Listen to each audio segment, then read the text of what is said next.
domingo, 19 de junho, verso para memorizar. Assim Israel habitou na terra do Egito, na terra de Gósen. Nela adquiriram propriedades e foram fecundos e muitos se multiplicaram. Gênesis 47, 27. Jacó vai a José. Ouça Gênesis 46, 1 a 7. Israel partiu com tudo o que possuía, e chegou a Berseba e ofereceu sacrifícios ao Deus de Isaque, seu pai. Deus falou a Israel em visões de noite e disse: Jacó, Jacó. Ele respondeu: Eis-me aqui. Então disse: Eu sou Deus, o Deus do seu pai. Não tenha medo de ir para o Egito, porque lá eu farei de você uma grande nação. Eu irei com você para o Egito e certamente farei com que você volte de lá. A mão de José fechará os seus olhos. Então Jacó saiu de Berseba. Os filhos de Israel levaram seu pai Jacó, os filhinhos e as mulheres deles, nas carretas que Faraó havia mandado para o levar. Levaram o gado e os bens que haviam adquirido na terra de Canaã e foram para o Egito, Jacó e toda a sua descendência, seus filhos e os filhos de seus filhos, suas filhas e as filhas de seus filhos, e toda a sua descendência levou-os consigo para o Egito. Pergunta 1. Qual é o significado da partida de Jacó de Canaã? Quando Jacó deixou Canaã, estava cheio de esperança.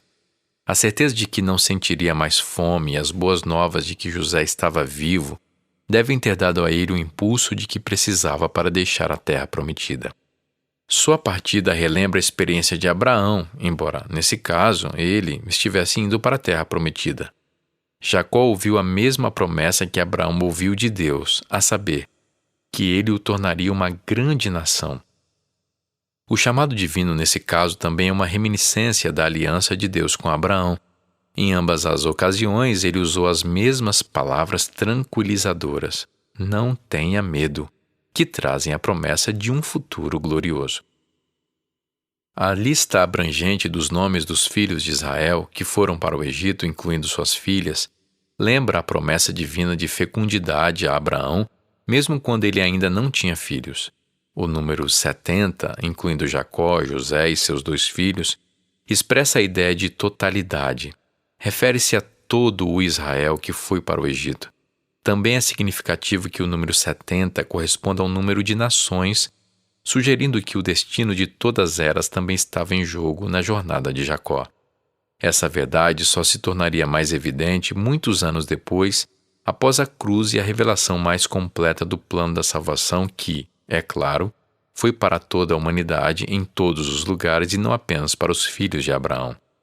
Em outras palavras, por mais interessantes que sejam as histórias sobre essa família, a semente de Abraão e quaisquer lições espirituais que possamos tirar delas, esses relatos estão na palavra de Deus, pois fazem parte da história da salvação. São parte do plano divino para trazer a redenção para o maior número possível de pessoas neste planeta caído. Por que não há distinção entre judeu e grego, uma vez que o mesmo é o Senhor de todos, rico para todos os que o invocam? Porque todo aquele que invocar o nome do Senhor será salvo. Romanos 10, 12 e 13. O que Paulo disse nessa passagem mostra a universalidade do Evangelho? O que essas palavras nos dizem a respeito do que nós, como igreja, devemos fazer para ajudar a difundir o Evangelho?